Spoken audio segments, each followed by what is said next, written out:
नमस्कार। आज हम अध्ययन करेंगे सामाजिकरण। सामाजिकरण का अर्थ और विशेषता है। जो कि मानव शिशु जब जन्म लेता है तो जन्म के समय वो समाज के विभिन्न रीति रिवाजों, समाज के विभिन्न प्रथाओं, विभिन्न मूल्यों, संस्कृति के जो उपाय हैं उनसे वो अनभिज्ञ होता है और वो ये नहीं जानता कि उसके किसके प्रति कैसा व्यवहार करना है, समाज उससे क्या अपेक्षाएं रखता है या समाज में उसको किस प्रकार का व्यवहार करना है।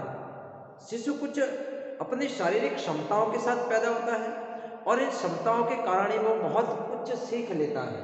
यानी जो भी यहाँ आकर सीखता है वो इस समाज में रहकर सीखता है, इस अपने घर परिवार से सीखता है, यहाँ आसपास के वातावरण से सीखता है और समाज का जो सदस्य वो बनता है तो वो धीरे धीरे यहाँ की संस्कृति से, जब शिशु जन्म के समय बिल्कुल शून्य होता है और धीरे धीरे अपनी माँ से, अपने घर परिवार से, अपने दोस्तों से, अपने विद्यालय से और इस समाज में रहकर जो कुछ सीखता है वो सारा का सारा सामाजिकरण के अंतर्गत आता है। उसका सामाजिकरण किस रूप में होता है, किस प्रकार सीखता है, कैसे सीखता है, वो समाज का सदस्य होने के नाते उसको सीखने की क्षमता सामाजिक संपर्क से ही विकसित होती है और सामाजिक संपर्क के कारण व्यक्ति समाज के रीति रिवाज, समाज के मूल्य, समाज के आदर्श, संस्कृति के विभिन्न रूप, विभिन्न गुण, ये सब सीखता है और सामाजिक प्राणी का उसे दर्जा प्राप्त होता है। अरस्तु ये कहते हैं कि सदैव ही सत्य है कि मनुष्य एक सामाजिक प्राणी है और मनुष्य को केवल सामाजिक प्राणी कह देने से हमारी जिज्ञासा समाप्त नहीं हो जाती, वरन हमारे सामने सबसे प्रमुख समस्या यह आती है कि मनुष्य किस प्रकार से सामाजिक प्राणी बनता है। हमने कह तो दिया कि मनुष्य एक सामाजिक प्राणी है, लेकिन वह सामाजिक प्राणी किस प्रकार से बनता है, कैसे बनता है। व्यक्ति विभिन्न परिस्थितियों के कारण सामाजिक प्राणी बन जाता है और वो परिस्थितियां किस प्रकार की होती हैं, ऐसा प्राकृतिक रूप से है, क्या समाज के बाहर व्यक्ति का कोई अस्तित्व है, यदि नहीं तो कौन से साधन है जिससे व्यक्ति समाज के अनुकूलन करना सीखता है। आज हम समाजशास्त्री और मनोवैज्ञानिक, आज के समाजशास्त्री और मनोवैज्ञानिक स्वीकार करते हैं कि व्यक्ति और समाज के मध्य पारस्परिक संबंध है और बहुत ही गूढ़ संबंध है। मनुष्य इसलिए सामाजिक प्राणी होता है कि वह समाज में रहकर अन्य व्यक्तियों से व्यवहार करना सीखता है। यानी मनुष्य एक सामाजिक प्राणी होता है और क्योंकि मानव एक सामाजिक प्राणी होता है तो वो किस प्रकार बनता है, सामाजिक प्राणी किस प्रकार बनता है, कैसे बनता है, उसका व्यवहार किस प्रकार वो सीखता है और सामाजिक संबंध स्थापित किस प्रकार करता है। सामाजिक सीख की प्रक्रिया ही सामाजिकरण कहलाती है। यानी सामाजिकरण समाज में रहने लायक किस प्रकार बनता है, बनना, यही सामाजिकरण कहलाता है। मनुष्य यदि मानवोचित व्यवहार की आशा करनी है तो उसे आवश्यक है कि उसका सामाजिकरण किया जाए। मैकडूगल ये कहते हैं कि मूल प्रवृत्ति और सामूहिकता में प्रत्यक्ष संबंध है और उन विचारकों के अनुसार सामाजिकता जन्म से ही होती है। जिन व्यक्तियों को मानव संसर्ग नहीं मिल पाता या तो नष्ट हो गए और यदि वे कुछ दिनों तक जीवित भी बचे तो उसका व्यक्तित्व भी घटित हो गया। इसलिए सामाजिकरण एक आवश्यक प्रक्रिया है। सामाजिकरण का प्रयोग अंग्रेजी भाषा में लगभग 1828 ईस्वी में प्रारंभ हुआ और सामाजिकरण को अंग्रेजी में सोशलाइजेशन कहते हैं, जिसका अर्थ होता है नवजात शिशु को सामाजिक व्यक्ति बनाने की प्रक्रिया। नवजात शिशु को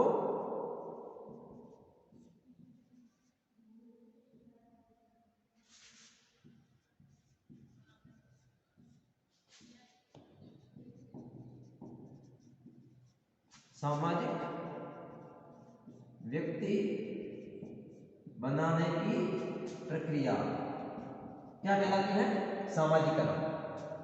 और चूंकि नवजात शिशु सामाजिक व्यक्ति बनता है, इसके दो पक्ष होते हैं। प्रथम उसका व्यवहारिक पक्ष और दूसरा उसका सैद्धांतिक पक्ष होता है। व्यवहारिक दृष्टि से इसका अभिप्राय बच्चों के लालन पालन की समस्या से है, अर्थात बच्चों का लालन पालन किस प्रकार किया जाए कि वो समाज के एक अच्छे सदस्य बन सके।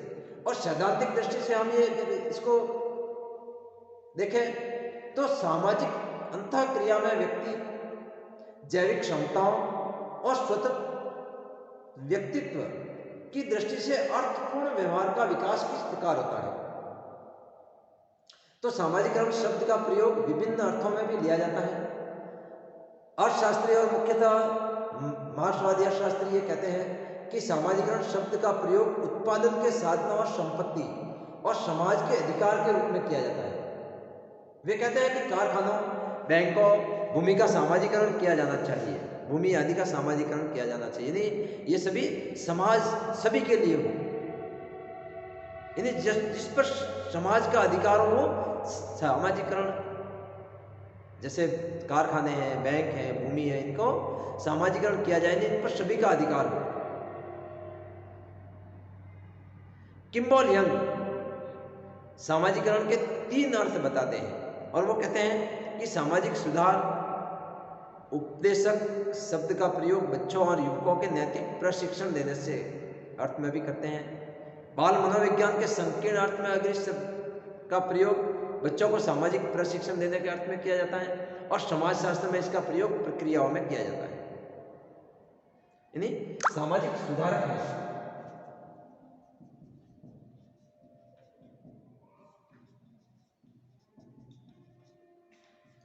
वो ये कहते हैं कि बच्चों और युवकों में नैतिक प्रशिक्षण किस प्रकार दें। बच्चों और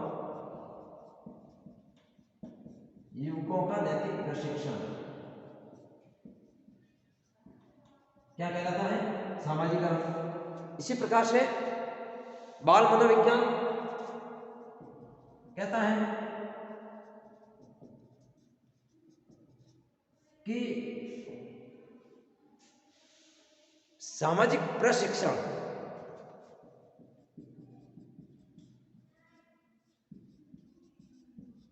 सामाजिकरण है। और इसी प्रकार से समाजशास्त्र कहता है कि जिनके द्वारा व्यक्ति को सामाजिक और सांस्कृतिक संसार से परिचित करवाया जाता है वो सामाजिकरण है। वे क्रियाएं जिनके द्वारा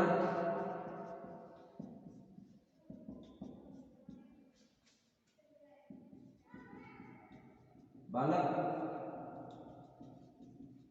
समाज की विभिन्न क्रियाओं से परिचित होता है।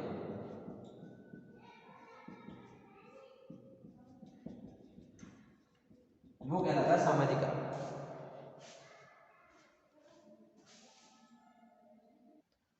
तो इस प्रकार यानी अलग अलग रूप होते हैं इसके।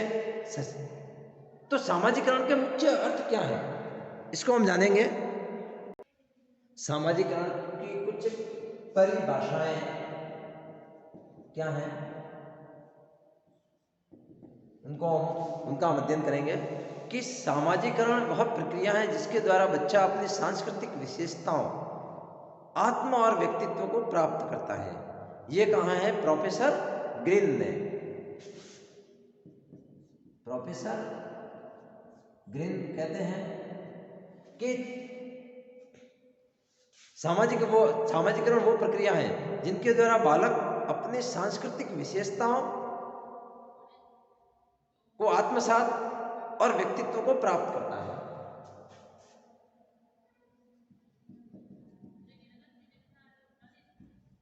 सांस्कृतिक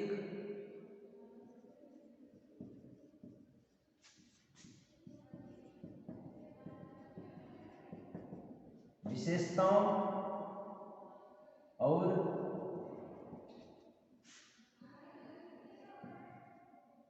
व्यक्तित्व का निर्माण क्या है? सामाजिकरण।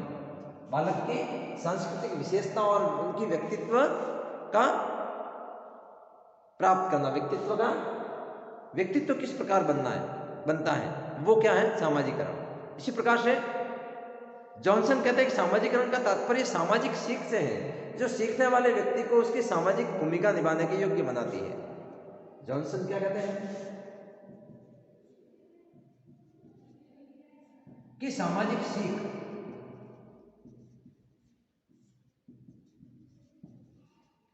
यानी समाज को सीखना, समाज में अपनी भूमिका के योग्य बनना, वो सामाजिकरण है। इस प्रकार बहुत सारे विद्वान हैं, वो अलग अलग अपने अपने हिसाब से उनकी परिभाषाएं देते हैं। ऑर्गन कहते हैं कि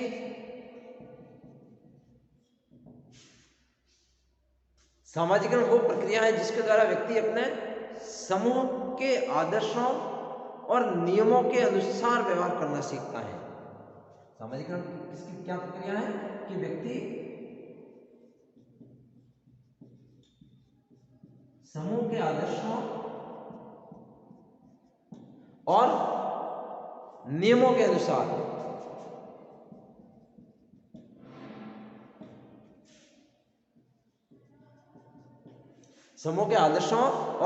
अनुसार व्यवहार करना सीखता है।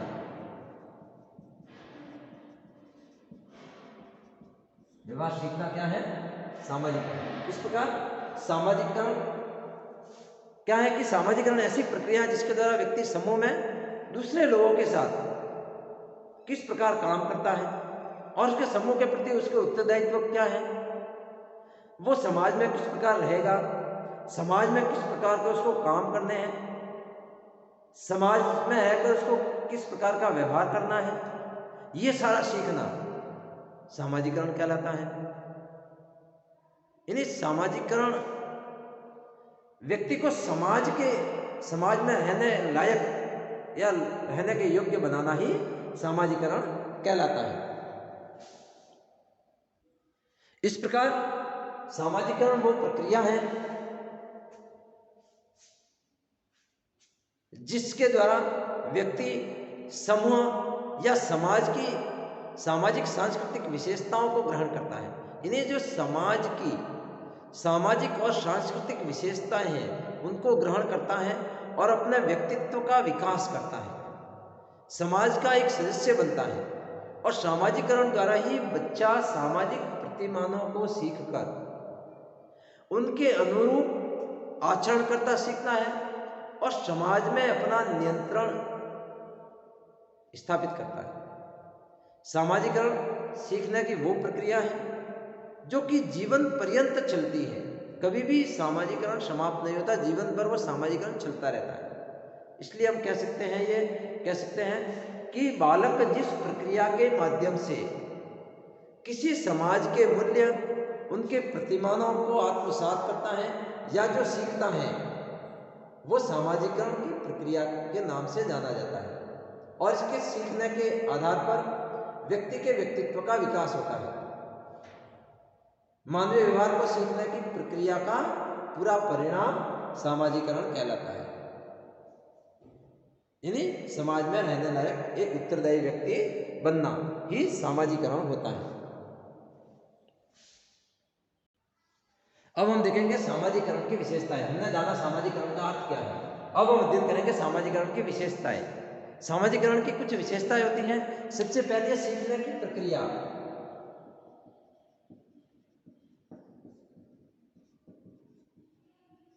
सामाजिकरण क्या है? सीखने की एक प्रक्रिया है।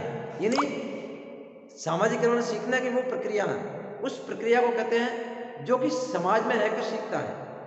प्रत्येक प्रकार का सीखा हुआ व्यवहार सामाजिकरण नहीं कहलाता, लेकिन उस व्यवहार को जो सामाजिक प्रतिमान, जो सामाजिक मूल्य या जो सामाजिक स्वीकृति प्राप्त हो जिस व्यवहार को, वो सामाजिकरण कहलाता है। यदि कोई व्यक्ति चोरी डकैती करना या अपराध करना सीखता है तो वो सामाजिकरण नहीं कहलाता, बल्कि वो क्रिया जो समाज द्वारा स्वीकृत है और जो कानून द्वारा स्वीकृत है, वो काम सीखना सामाजिकरण कहलाता है। यानी जो चीज समाज के द्वारा स्वीकृत है, कानून के द्वारा स्वीकृत है, वो काम, अच्छा काम सीखना सामाजिकरण, सीखने की प्रक्रिया। दूसरे हैं आजन्म प्रक्रिया है, ये आजन्म प्रक्रिया है।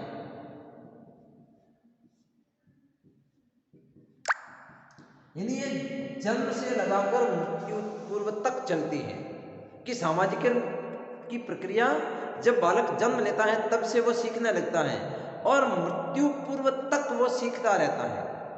बाल्यावस्था से लेकर वृद्धावस्था तक व्यक्ति अनेक परिस्थितियों को धारण करता है और उनके अनुसार अपनी भूमिकाओं का निर्वहन करता है, निर्वहन करना सीखता है। युवावस्था में वो पति, पिता और व्यवसायी, किसी संगठन के पदाधिकारी या अनेक पदों को ग्रहण करता है।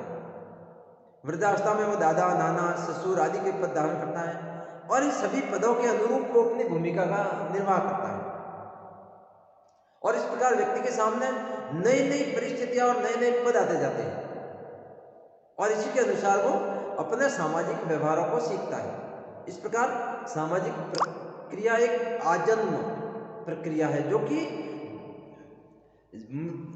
जन्म से लगाकर मृत्यु पूर्व तक चलती रहती है। इसी प्रकार से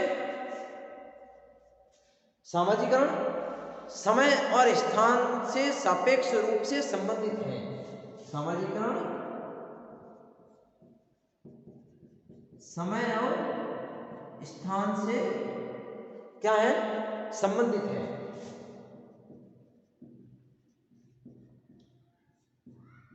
सापेक्ष रूप से संबंधित है कि सामाजिकरण की प्रक्रिया समय और स्थान इन दोनों से सापेक्ष रूप से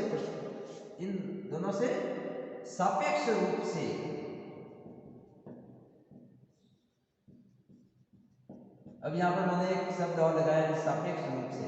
देखिए मैंने बाद में इसीलिए लिखा है ताकि इनका अर्थ आपको मैं बता सकूं कि सापेक्ष रूप से, यानी सापेक्ष का अर्थ होता है कि दो विभिन्न समयों में सामाजिकरण की अंतर वस्तु अलग अलग हो सकती है। जो प्राचीन काल में सही था वो हो सकता है आज गलत हो, जो प्राचीन काल में गलत था वो हो सकता है आज के समय में सही हो। स्थान कौन सा है? स्थान, जिस स्थान पर व्यक्ति है उस स्थान पर कुछ बात गलत हो सकती है, वहीं दूसरे स्थान पर सही हो सकती है। उदाहरण के लिए हम यदि जाए तो प्राचीन काल में स्त्रियों को पर्दा रखना सिखाया जाता था। एक व्यक्ति को अपना रहन सहन, खान पान संबंधी नियमों से भी परिचित करवाया जाता था, लेकिन वर्तमान समय में ये व्यवहार अपेक्षित नहीं है। इसी प्रकार से बड़ों का अभिवादन करने के लिए बच्चों को प्रणाम करना, पैर छूना ये सिखाया जाता है, लेकिन अब क्या कहते हैं? Good morning, bye bye, hello. यानी कहीं ना कहीं हम समय से, जिस समय जो चीज सीखते हैं सिखाई जा सकती है, तो ये सारी चीजें सीखते हैं। और स्थान से भी कि किसी विशेष स्थान पर कोई व्यवहार प्रशंसनीय माना जा सकता है तो किसी विशेष स्थान, किसी दूसरे स्थान पर वो व्यवहार अच्छा नहीं माना जाता। ऐसे बहुत सारे उदाहरण हमारे सामने हैं। जैसे कि अफ्रीका की एक जनजाति है, मसाई जनजाति। वहां पर सम्मान प्रकट करने के लिए एक दूसरे पर थूकना सिखाया जाता है, लेकिन यदि भारत के संदर्भ में ये देखें तो ये व्यवहार बहुत ही निंदनीय और अनुचित है। तो इस प्रकार से जो व्यवहार एक स्थान पर अच्छा हो सकता है वो दूसरे स्थान पर अच्छा नहीं भी हो सकता है। इसी प्रकार उसकी विशेषताएं, सामाजिकरण की और विशेषताओं के अंतर्गत हम कह सकते हैं कि संस्कृति को आत्मसात करने की एक प्रक्रिया है। संस्कृति को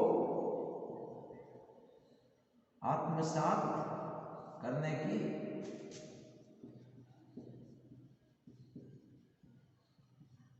प्रक्रिया है कि संस्कृति को आत्मसात किस प्रकार किया जाए, और इस प्रक्रिया के द्वारा एक व्यक्ति सांस्कृतिक मूल्यों, मानकों और समाज के स्वीकृत व्यवहारों को सीखता है और संस्कृति के भौतिक और अभौतिक तत्वों को वो आत्मसात करता है।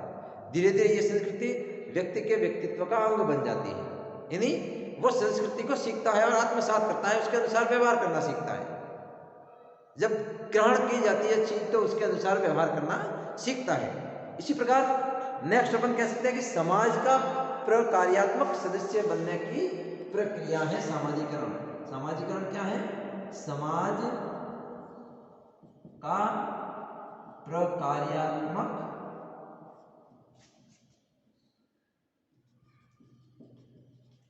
सदस्य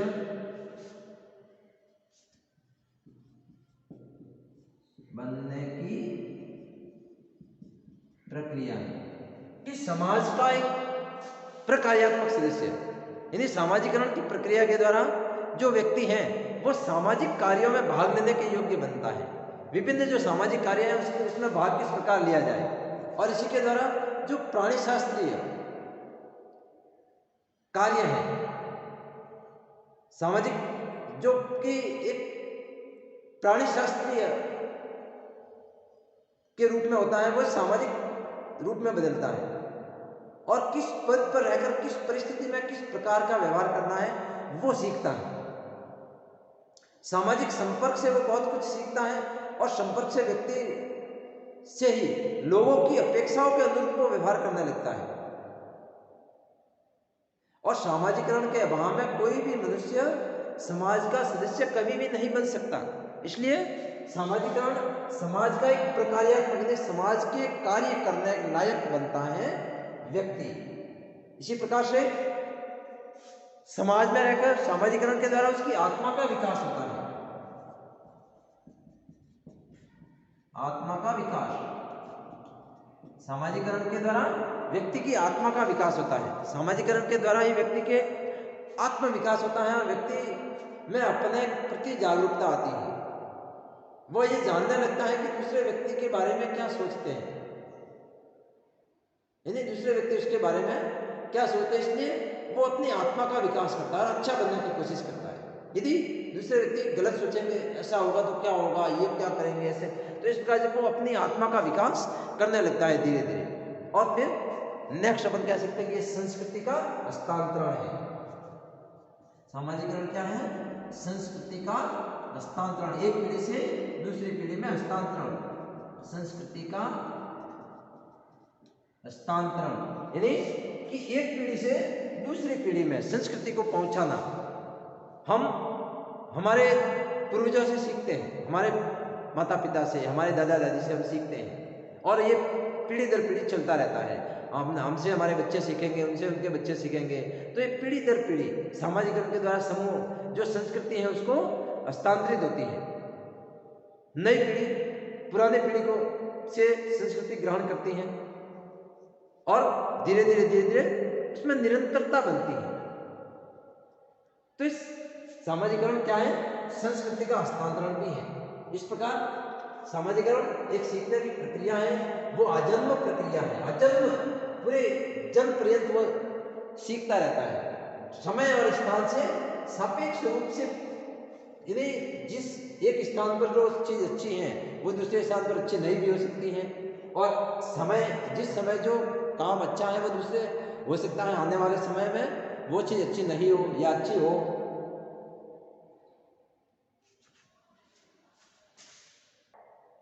इसी प्रकार से संस्कृति को ये आत्मसात करने की प्रक्रिया है और समाज को एक प्रकार्यात्मक अच्छा सदस्य, उसके कार्य करने लायक सदस्य बनने की प्रक्रिया है। इससे सामाजिकरण से उसके आत्मा का विकास होता है, संस्कृति का हस्तांतरण पीढ़ी दर पीढ़ी होता है। इस प्रकार सामाजिकरण की कुछ विशेषताएं थी, इनके अर्थ जाना हमने, इनकी विशेषताएं जानी। थैंक यू, धन्यवाद।